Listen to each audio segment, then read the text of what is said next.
Bonjour, j'ai effectué 6 mois dans un bureau d'études techniques et d'ingénierie générale avec des missions en thermique et en maîtrise d'œuvre. Donc aujourd'hui, je vais vous présenter comment se déroule un projet de rénovation lorsqu'on a un maître d'ouvrage qui est un organisme public.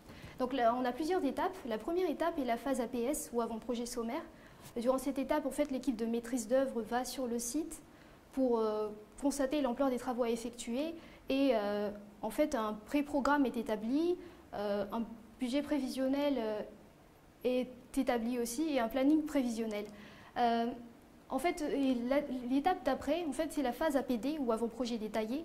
Cette phase est plus détaillée que la précédente. Durant cette phase, la liste des travaux à effectuer est figée et donc pour les travaux sont répartis en différents lots et donc pour chaque lot, une estimation est faite et une enveloppe budgétaire globale est arrêtée.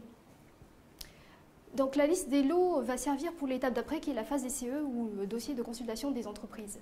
Durant cette phase, en fait, l'équipe de maîtrise d'œuvre rédige des documents techniques comme les CCTP et les DPGF, enfin CCTP ou cahier de clauses techniques particulières et le DPGF c'est la décomposition du prix global et forfaitaire.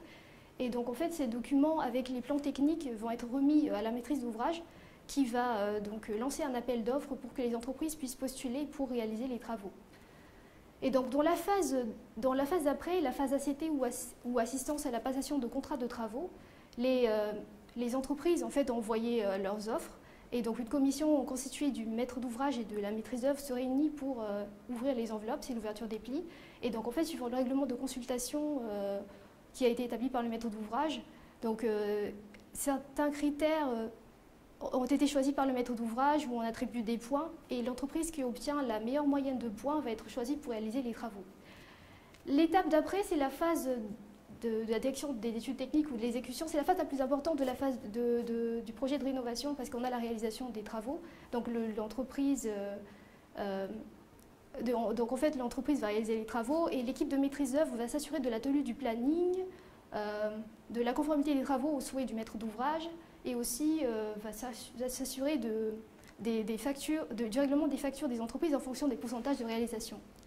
Et donc la toute dernière étape du projet de rénovation est la phase de réception où donc là c'est l'AOR ou assistance aux opérations de réception. Durant cette phase, en fait, quand les travaux sont terminés, le maître d'ouvrage vient constater les prestations des entreprises et lorsque les travaux sont conformes à ses souhaits, un PV de réception est établi et un dossier, un DOE ou dossier des ouvrages exécutés est remis par l'entreprise à l'équipe de maîtrise d'œuvre. Donc voilà, c'est la fin du projet de rénovation. Donc merci.